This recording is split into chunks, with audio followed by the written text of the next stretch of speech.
We also have closed captioning on there available if anybody needs that. It might be hard of hearing or deaf.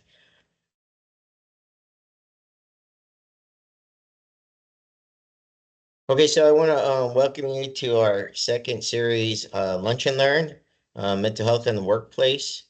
This is going to be very focused on mental health, mental illness, as well as hopefully answering some questions that maybe you all have and have not been able to answer, or again, are apprehensive about answering. So we'll get right into it. Next slide, please.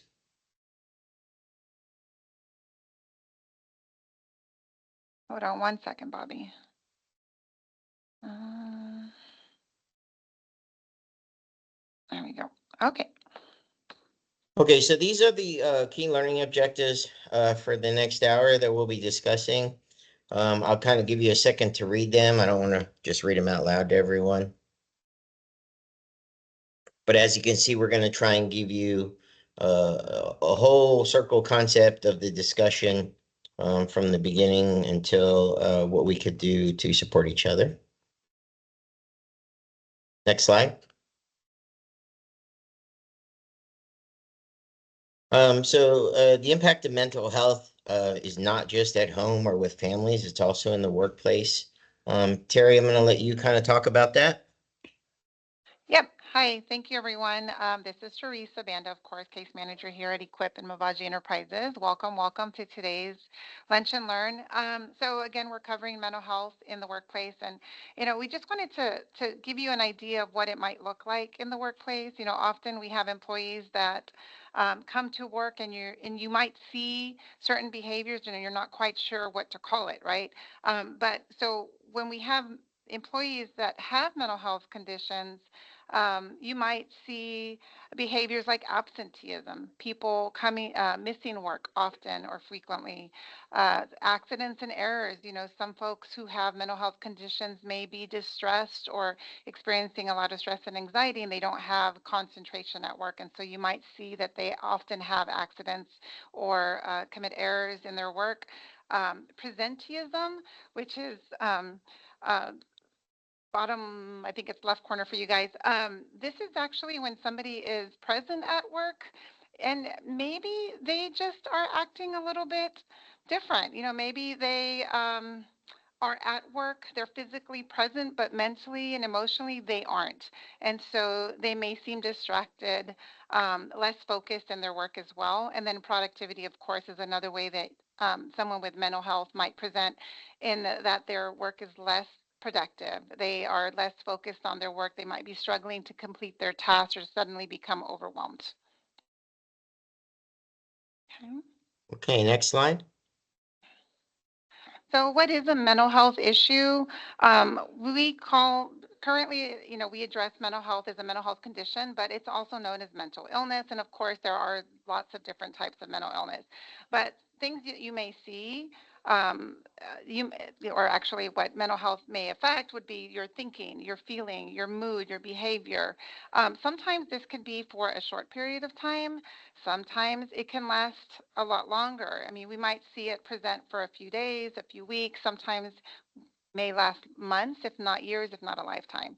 And of course, mental health can affect your ability to relate to others, and even how you function every day and in the world or with the world. Okay, next slide. So I'm going to go over some statistics so that you can get a better context of mental health and how it affects folks. As you can see on that slide, or on that key finding slide, 1 in every 5 people suffers from a mental health condition. Now, I want to put that into context. So over the course of the country, that's 30 million people at least. Of those 30 million, if you compared it to Texas, it would be basically almost 2.5 Texans total, the size of our state. So it is a significant number. The other thing I also want to point out is that this is only the ones that are identified and diagnosed, the people that actually go for help. And in the social service and mental health community, the expectation is that this could be as little as 1/3 to 1/4 of the people for a variety of reasons. Most commonly, is not having adequate healthcare coverage. The other one, it's a large factor we'll talk about in a few minutes, is the stigma that is in certain types of different cultures that people have and how they deal with mental illness. And then the other one is a feeling of shame sometimes because of the way that mental illness is looked at, not by everybody, but a large part of the population, because it's just something that people just aren't used to talking about. The other thing I will show you on this slide is that if you look at it, the number of youth is almost the same as the adults as far as reporting, but approximately 13% of the youth in America suffer from a mental health condition.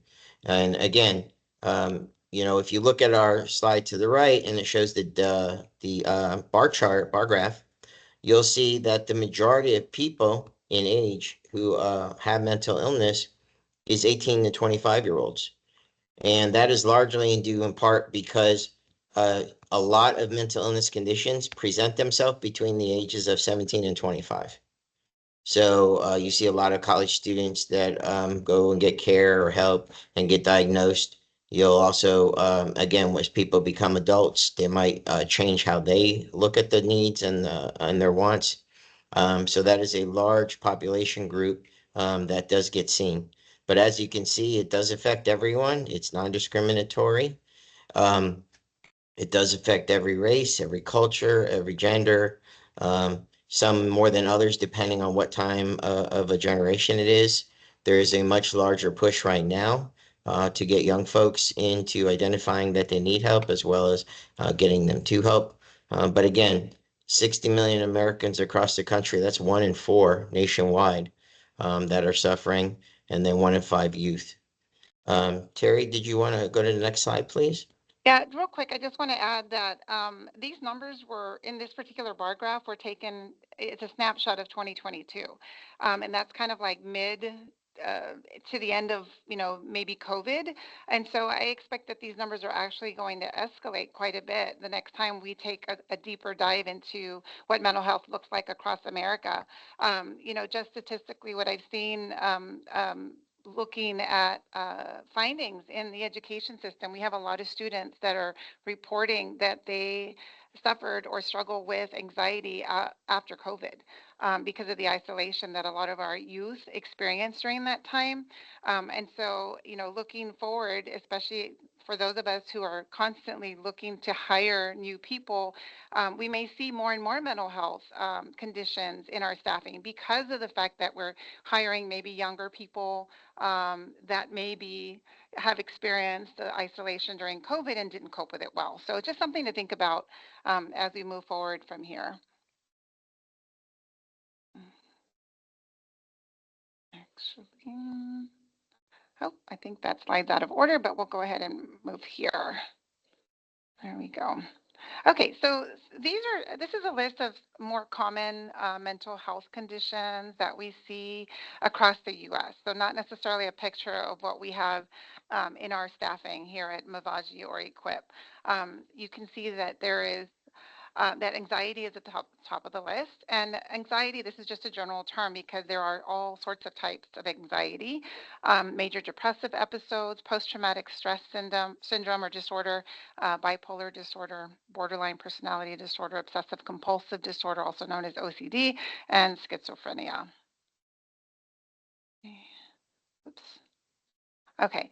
And the top two most common health conditions, I mean, just to give you a snapshot, like I mentioned a few minutes ago, anxiety disorders, most common, you're going to see a lot of people experiencing generalized anxiety disorder, which is just basically anxiousness. There is no one reason that this individual might be an anxious person. They just experience anxiety in their life.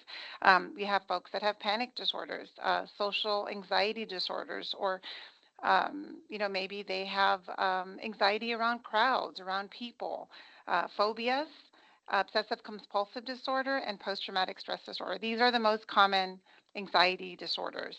And then, of course, major depression disorder, which is the second most common. You will likely see women are more likely to experience depression than men.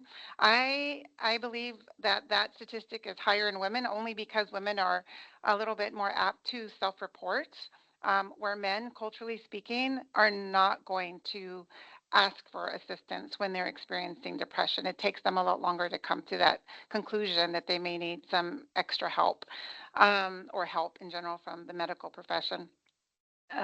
Major depressive disorder, postpartum depression, and seasonal depression. And I guess again, all of these disorders could last a few days, a few weeks, a few months, a lifetime. We just don't know.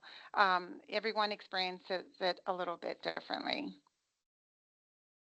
The one thing I want to point out on this slide is that, Hmm. PTS, go back a slide, please. Thanks. Hmm. Um, on here is post-traumatic stress disorder. So PTSD, a lot of folks relate just to military who served in combat. It has only become what I will call popular because of that. But a lot of people experience PTSD in some level. For example, if you were in a severe car crash, you might have had short-term PTSD, and then you were able to kind of move on with your life. Sometimes childhood trauma can cause PTSD that lingers on for years. All kinds of things because it's a natural reaction to an unnatural event. So when you look at these conditions, that's why there's so many anxiety disorders per se, because again, it's what actually caused the problem or the issue, right? OCD. It's technically a mental health condition under anxiety disorders, but a lot of people they just feel that it's just them. I'm just OCD. But again, it's just identification. Some people have it to the level where it actually negatively affects their life. So what we want to do is just understand and recognize that, and don't be afraid of the terms of the words. They're just words. So I want to just remind everybody of that. Next slide, please. Okay. Okay, so most common symptoms, and again, this is just general. It is not going to apply to everyone that is experiencing a mental health condition, but you might see things like mood changes, right? Rapid or dramatic shifts in emotion. Someone might be really happy one day when they come to work, and then the next day they might be really, really sad or depressed or crying, and there's no explanation for it. So these emotions aren't necessarily attached to an event. It could just be the way that they're feeling, and they don't have any control over those feelings or mood changes. Sleep or appetite changes. So you might see someone come to work and they're extremely tired because they're not sleeping well at night. They're falling asleep at work. They sit down to have their lunch and they fall asleep right away. Now, some of these things could also be physical, right? They could be because of a physical disability, but can happen with mental health conditions as well. Appetite changes, people who experience mental health conditions like and physical conditions, it's combined, like anorexia nervosa. They may have an extreme appetite change, where they are eating very, very little and you see that they're picking at their food, or others may not eat at all. Social withdrawal. Individuals may not want to participate in luncheons or group activity at work. They may withdraw in those moments and instead maybe have lunch in their car because it's just too overwhelming to be part of an activity at work with other people there. And cognitive issues. So some folks who are struggling with mental health conditions may have difficulty concentrating. They may experience memory loss or confusion. And again, that could be tied to the lack of sleep, lack of nutrition. So some of these symptoms may have maybe because of the mental health condition, but it could also be tied to a physical condition as well. They often go hand in hand. Hallucinations. So right away, people think of hallucinations, they think of schizophrenia, but hallucinations can also be tied to other mental health conditions as well. And this is not just hearing voices in our heads. This could be seeing auditory hallucinations, like actually seeing something, someone, an animal, hearing noises that not anyone, no one else is hearing, smelling certain smells that no one else can smell, even tasting something different that the way the food tastes they might feel is not the way it should. And they might say, hey, can you taste this? Does this taste okay to you? But this is their reality. They may see, hear, and smell things differently and taste things differently and definitely feel things differently, in their environments. Folks may have suicidal thoughts, or suicidal ideation is another way of saying that. And sometimes even have had suicide attempts. Substance abuse is often occurs too with folks with mental health conditions, and this is what some may say is like self-medicating. People may use marijuana and alcohol to help medicate some of these symptoms that they're having. And again, it's because they lack health care or access to health care. Or again, this is just something that they choose to do for themselves. Unusual behaviors, odd or uncharacteristic behaviors, or peculiar behaviors. So if an individual comes to work and you know them, you get to know your employees, and then one day they show up and they're acting really differently than they normally behave. This could be an indicator that they're having some kind of a mental health a symptom that day. And then physical problems, headaches, aches and pains, digestive problems. And just to give an example there would be like, you're asking someone to do something, maybe a group activity, and that person may say, "Oh, I can't, I have a stomach ache." They're going to use that physical problem, and they may actually have a physical reaction to being asked to do something, and they may shy away from that group activity now because now they have this physical symptom keeping them from participating, a headache or a stomach ache, nausea, whatever they may call it, but it's a physical reaction to some kind of activity that you might be asking them to participate in, or something that's causing them to have some kind of anxiety. And then obsession with physical appearance, weight, eating habits. So again, just a few examples. Bobby, did you want to add anything? Yeah, so I want everybody to keep in mind that these symptoms are not made to scare anybody. You should not be afraid of them, right? Even suicidal thoughts or ideation. I will tell you a good statistics in suicide awareness is that the majority of suicide attempts are actually just cries for help. People actually don't tend to commit suicide if people hear what they're saying and kind of respond to their call for help. But all these things in and by themselves could be other symptoms of other conditions, right? So I always share my experience. So I was in the military. I served in combat multiple times. I have PTSD. It's not something for every person that goes away. Like some of these things can describe me at certain times. Some of these things I used to have multiple of when I was trying to learn to live with PTSD. It's common for a lot of different things, right? Cognitive issues, memory loss, and confusion. That could be symptom also of a physical condition of traumatic brain injury, which I also have. So sometimes that may happen. So don't think that this list is the only things that identify it. And then again, also do not be afraid of them. You shouldn't be afraid. You should be more empowered to understand that, oh, maybe this is happening to them. Maybe I should talk to them. And we'll talk about how we can support each other in the next few slides. Next slide, please. Okay, so all of you by now have probably seen an accommodation worksheet. It may not necessarily look, this is just a snapshot or a snippet of one that we have sent out in the past.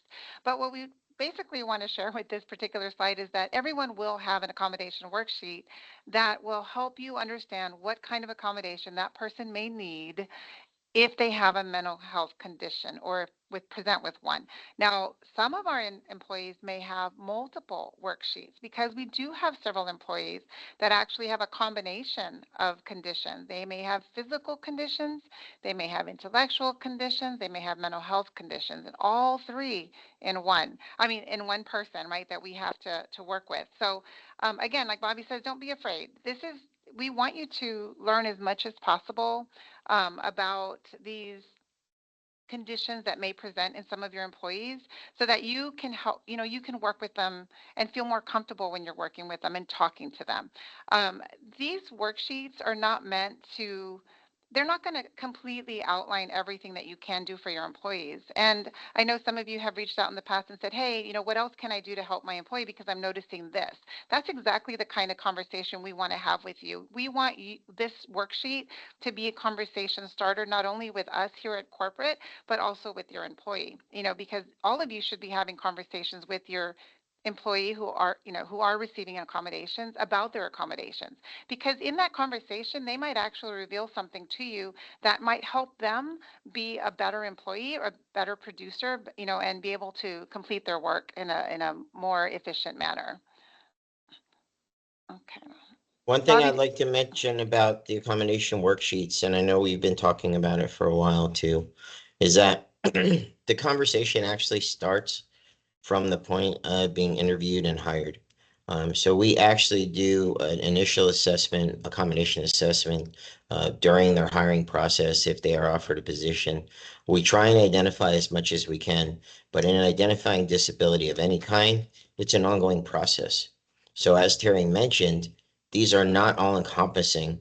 They are just helpful guidelines that benefit leadership to understand and know, as well as the employee who may need those assisting options. You know, there are some that we get where folks will call and we will talk about a situation and then identify that that condition was not even documented, which again is okay. It's really a conversation about how can we better support the team member that's in need, because obviously 75% of the positions that we hire is our goal to get towards persons with disabilities. So it's not going away. And again, you don't necessarily need to be an expert. You can kind of leave that on Terry or I to help you out. We do like to do discussions because it seems to be much more productive, but also because you are interacting every day at the work site. You know, a lot of the knowledge and experience and understanding will come from you or your team. Um, if you're there with them each day, 5 days a week, we are not. We talk to them maybe 3 times a year, except for when they're getting hired or right as they're onboarding, or as needed based on somebody telling us that they're having some issues with somebody. So we want to remind you that again, not 100% of 100% of what you can do to support the individual, more of a guide of the accommodations that at the minimum would benefit ensuring that you have a productive workplace and a healthy team member. Okay, I'm going to back up to that one slide that we glanced over, this one here. So it was a little out of order, unfortunately, but this is just meant to kind of, again, share some additional information with you. It has a link at the bottom, and I think Bobby's going to drop it in the chat, but it'll give you just a little bit more info on these particular mental health conditions. And we always encourage all of you to continue learning outside of what we share with you today. And we're going to try to provide you with some additional resources. That place websites and places you can go to learn more about each of these. I mean, this is just again a snippet, a snapshot of what of the most common mental health disorders out there. There are many, many more that we're not discussing here today, and but this is just again just to help you realize that we have many employees that may be facing one of these mental health conditions, and we want you to learn as much as you possibly can so that you can better support your employees at the work site.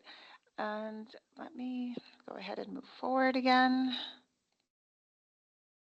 Okay. So, the big question, what can I do to help?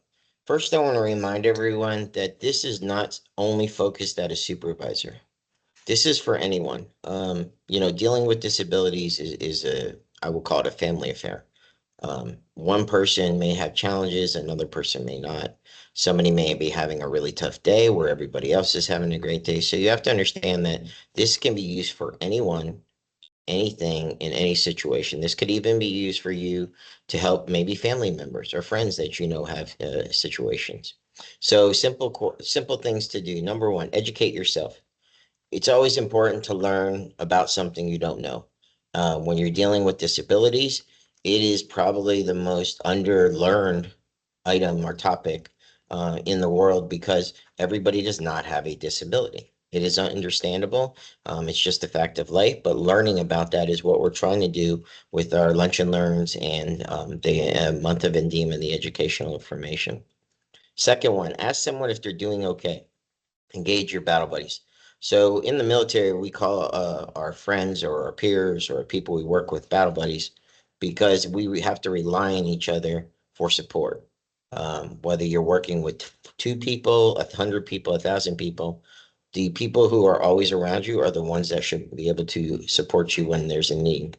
Asking someone if they're doing okay when you think maybe they're having a tough time, a bad day, frustrated, is the easiest thing you can do to make someone feel better or to open up about needing help. A lot of us, you know, might be introverted and we don't really, you know, go are very outgoing. We don't really share much. But just asking that and being aware if you're at the work site, maybe it's a hot day and you notice somebody slowing down, just making sure they're okay. It might be just they need some water and they're not paying attention, but you just never know. Number three is let them talk and just listen. So this is called active listening.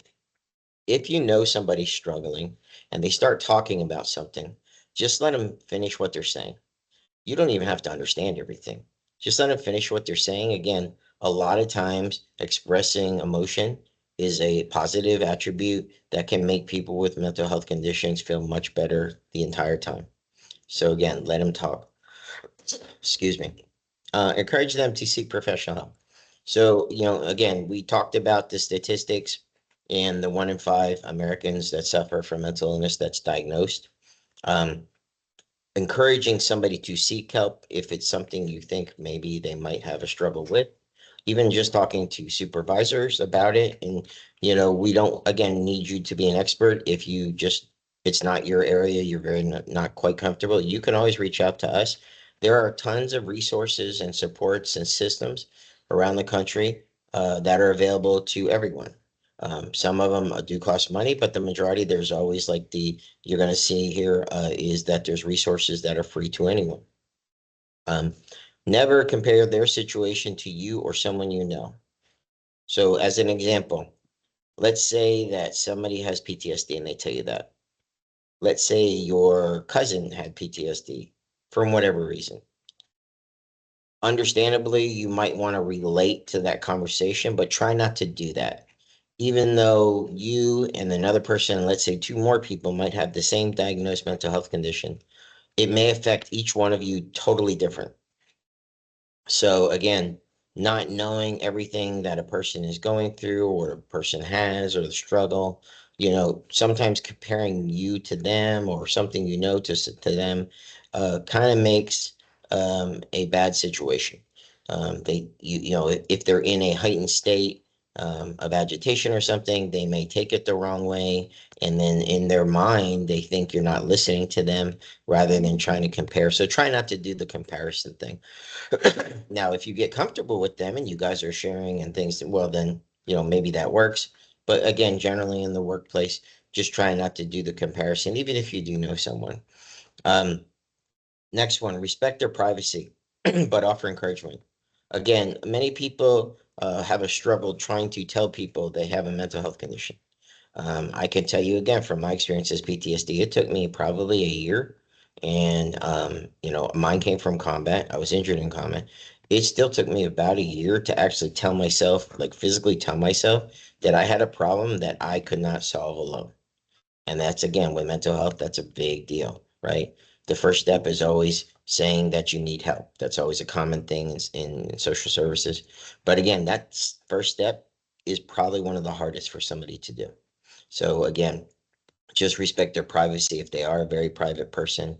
But you can always, say, hey, okay, I'm glad, I just wanted to check on you. Let me know, I'm here if you need something. I'm going to get back to work. And again, hopefully at some point, if they need some encouragement or support, that they would reach out and talk to you again. But that's the best you can do, right? You don't want to become a therapist. You don't want to try and solve problems. But you do want to let people know that you're there for each other. Eating lunch and taking breaks. So again, very simple, but something that sometimes we tend to forget. Um, there are people that prefer to eat alone for whatever reason, but if you can eat lunch as more than one person, take breaks together and things like that. You just never know how much that simple act of kindness and community can do for somebody that might be struggling. And then one of the largest and simplest ways to get help is to know the number 988. So I have two little things at the bottom there. 988 was created several years ago as a response to the growing mental health crisis in our country. As I mentioned, there's been a push to identify and seek help, although many of us know that help is very challenging to get. That's a whole nother topic. But these 988 acts as almost like I would say 911, but it's very specific to suicide or crisis intervention, somebody in a bad place, maybe thinking bad things. and you can call, text, or chat to that number, and it actually works. I tested it out at about 11 o'clock at night, the first 90 days it started, and I did the texting to see if it actually worked. And it was an actual person, not a chatbot or an AI thing. It was a physical person on the other end who was trained to deal with mental health issues, not somebody just answering the telephone, not a 911 call center that just refers you. They are actually people who have the training to support you and then refer you if needed to other resources. But yes, if you don't know anything or you don't remember anything from this presentation, remember 980. It is also has a veteran component specialized to vets. All you do is press one when it comes on. But again, they're going to refer you if you are a veteran versus a non-veteran. But the point is that you can actually seek and get help fairly quickly. Next slide.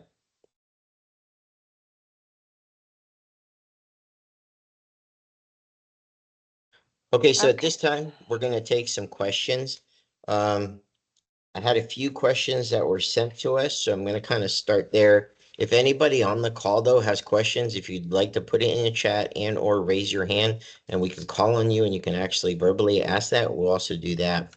So let me start it out. So, Terry, if you could go back to slide 3, please. Okay. The question is, what does presenteeism really mean?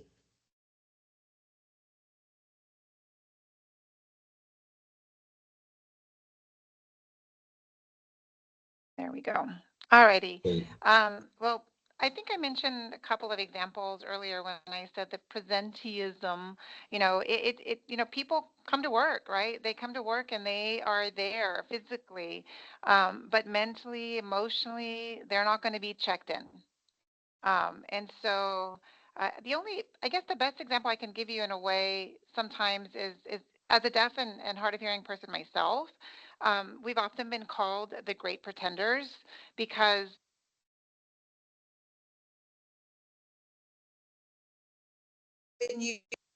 it's really hard to hear in really loud settings. And so sometimes we'll kind of play along. We might laugh when everybody else laughs. We might smile when everybody else is smiling. We might nod because we're following along with what everyone else is doing, but we're not really participating because I can't necessarily hear what you're saying or doing. And this especially happens in really loud settings, like maybe a conference or in a loud cafeteria, let's say.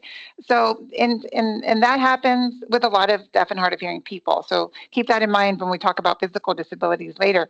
But imagine that for a person who may have mental health, they are there, they're present, they're going through the motions of work, but they're really not checked in emotionally or mentally in what they're doing. And so that could be that's what presenteeism looks like. Bobby, did you want to add anything more to that? Yeah, I think they always put these fancy words to things. But again, it comes back to the same basics, right? If you notice somebody who's at work, coming every day, but they just don't look like they seem like their normal self, right? We all have our struggles. Everybody has different kinds of disabilities or things that they live with. But just noticing that something is not normal, right? Maybe, as an example, you're at a rest area or a TIC doing grounds maintenance, and you're running a weed whacker with somebody else as a team. But then you start noticing that that person, the day before, they were moving it faster than you and getting it done. But today, now they're moving twice as slow. That's kind of what presenteeism represents, is that they're there, but they're not quite there working at what their normal full potential would be. So again, just, noticing that something is kind of off is important. Do we have any questions from the people on the call right now? I have a couple more that got sent in, but we can take any if somebody has one. Okay, Mhm. so I will go to the next question. Mhm. The question was, can you tell me more about mental illness and what some other things we might expect at the workplace for us? Mhm. You start. Okay, so if you can, yeah, if Which slide are we on? so, it would be Oh, one more, please. there we go. Okay. Okay, so again, two of the largest mental health conditions that people suffer from, right? I'm sure everybody knows at least one person that has an anxiety issue. It's very common with COVID. Anxiety issues became even more prominent and started to show in communities because people were struggling first to be isolated, and then second to be get out of that isolation after 2 years, and then get re-socialized with society. One of the largest things that people don't realize is that the government is still working on COVID measures. So there are tons of government offices that people are still working remotely from. Then they're starting to force people back to the workplace. That again causes anxiety. Very common thing. So a lot of folks, may have that. The other thing is that uh, although we're talking about mental health conditions in our workplaces, you may have somebody with an intellectual disability or a learning disability or a physical disability that may have some of the same type of symptoms. If you can go to the symptom page, Terry. Mm, I think did did I go the other way? Yeah, you went the other way. Yeah, sorry. There we go. One more. There you go. So Hmm. again, when I talked about this and I said, don't get wrapped around how you feel about these things. A lot of these things could apply across the board, right? These are just things that you can notice that are very common, easy to understand. You don't have to be an expert, right? If you start again seeing somebody that complains of headaches or aches, and they have no physical disabilities, maybe there's something going on, right? If you have somebody that has a hard time concentrating or confused, again, that could be a physical identification of brain injury. It could be also maybe somebody taking meds and they started something new. It could be somebody that got no sleep last night for whatever reason. So, again, just noticing those and noticing the differences in the people that we work with every day. Um, One of the largest thing is the withdrawal. You will see a lot of folks who are struggling with mental health conditions. If they're having a bad day or what they call a gray day or a down day, they might stop talking to folks. They might try and do work by themselves versus, next to somebody if that's common. And those are the things that you will see very commonly in our workplaces because of the number of persons with different kind of disabilities. Um, the mood change, again, applies to everything and is for each of you because you're with them daily. You are going to know people's moods, their emotions. You're going to know how they operate and how they don't, things that are good, things that are bad. So again, just kind of looking for those differences in your daily work is important. More especially too for people that work night shifts. So anybody working overnight, um, sometimes the night and evening shifts pose a challenge to people with mental health conditions. Sometimes they can be better, sometimes they can be worse. It really just depends on the person. So again, making sure you kind of think about that. If you are a supervisor and switching people's hours, just making sure that you double check if they have any disabilities and if that switch will affect those disabilities. That'll also be very common when we start talking about intellectual disabilities and how they affect. Okay, any other questions from the audience at the moment? I have one more that got sent in. Terry, do you have anything to add? Actually, I was thinking, you mentioned something a little while ago about, people at the sites and that we know our employees best. You're working with them day in and day out. And so just listening, again, active listening is so important, I think, when you're working with our employees. When they come to work and you generally speaking, they're good, in a good mood and happy. And then maybe another day they come in and they're saying that they're tired and they don't feel well. Those are, some of those, that can be an indicator, obviously, that they're having some kind of a challenge or a struggle, not just physically, but maybe with mental health. Um, those might be words that they're using to get someone's attention because maybe they want someone to ask, hey, how are you feeling today? What's going on? Do you want to chat? Hey, let's go into my office. Maybe that's that I don't know, like it's kind of like a fishing line, right? They're throwing out that word, hoping that maybe someone will bite and ask them how they're doing. Because not all of our, I mean, even though people struggle with mental health and they don't necessarily want to share with the world that they have these challenges, I would say that more often than not, they are looking for help. They just don't know how to ask for it. And so sometimes using words like that, like saying, I'm tired, I don't feel well, yeah, I didn't sleep well last night, they might just be hoping that you're going to open up to them and just ask them, how are you doing today? Or what's going on? Or if you want to talk about something. And they may not have anyone to talk to at home. They may not feel comfortable talking to their family members about their challenges. And so sometimes work becomes a safe haven or a safe place for people. They get to escape whatever challenges they might be having at home. So again, just being open to having conversations with people. And like Bobby has said, and many times over, that we don't have to be experts at any of this. You know, we just want you to have enough knowledge to know what next step to take. And if that means calling us and asking us for help, that's fine. That's what we're here for. So I have Okay. one more question that was asked. Um, and I think this is more of an understanding. Um, you had mentioned that some folks will get more than one accommodation sheet when they get hired. Is that person really a good fit for the work that we do? Is it safe? Terry, I think that's more geared for you. Yeah, so we do have several employees that I know of that I've spoken to that have up to three accommodation worksheets.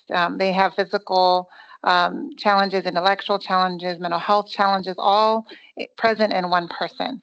And of course, they're a good fit. That's exactly the type of employee we want to hire for our companies. That individual probably would not have an opportunity to work unless they're working for a company that works with Ability One or Works Wonders program. So, and of course it's safe. I would say, and I say, of course, there's always that one person or that one time that something might or could happen at work. But again, we have really great site supervisors and great program managers at all of our sites. And we're giving you this knowledge so that you are going to be better at acknowledging and understanding and identifying situations. And so we're hoping that with this knowledge, you'll be able to identify situations that could happen, right? If a person is having not a good day at work and they're having, I hate to use the word meltdown, but they're just not doing well mentally or emotionally that day, that you're going to feel comfortable going to that person and saying, hey, let's step into my office. I see that you're struggling today. Let's have a chat. What's going on? And if they're not willing to open up and you know that this individual has a mental health challenge or some kind of a physical challenge, and maybe that's your opportunity to say, hey, I think maybe it's time, for you to take a break.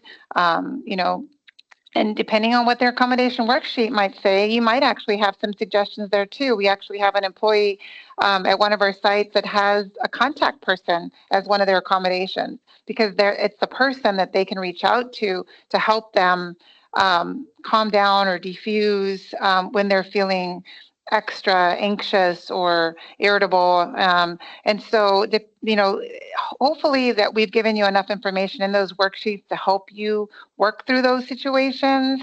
Um, but going back to the original question, is it safe? Yes, it's safe. All of our employees are well vetted. We do the background checks and all of that, and just to make sure that we're bringing in good quality people that can work at our contracts. And then we're giving you the tools that you need for your tool belt to be able to help these employees be their most successful while they're working for us. Okay, I don't see any other raised hands or questions in the chat. So I'm going to close this up by first thanking everyone who could attend. Hopefully this was educational informative. We will be sending out the link for the video recording for this one, as well as our Halo group presentation last week. The last item I'd like to ask is that if you and everyone you know could be encouraged to like us on Facebook and Instagram. We are trying to not only raise awareness, but let folks know the great work that we do here at Mavaji and Equip Enterprises.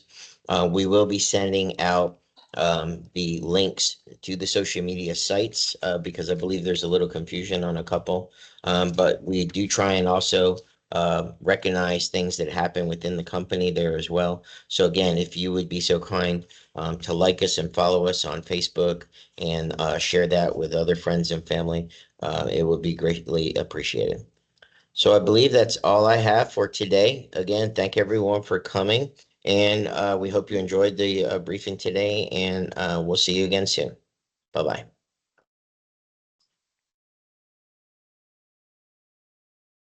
Thank you, Bobby. Teresa.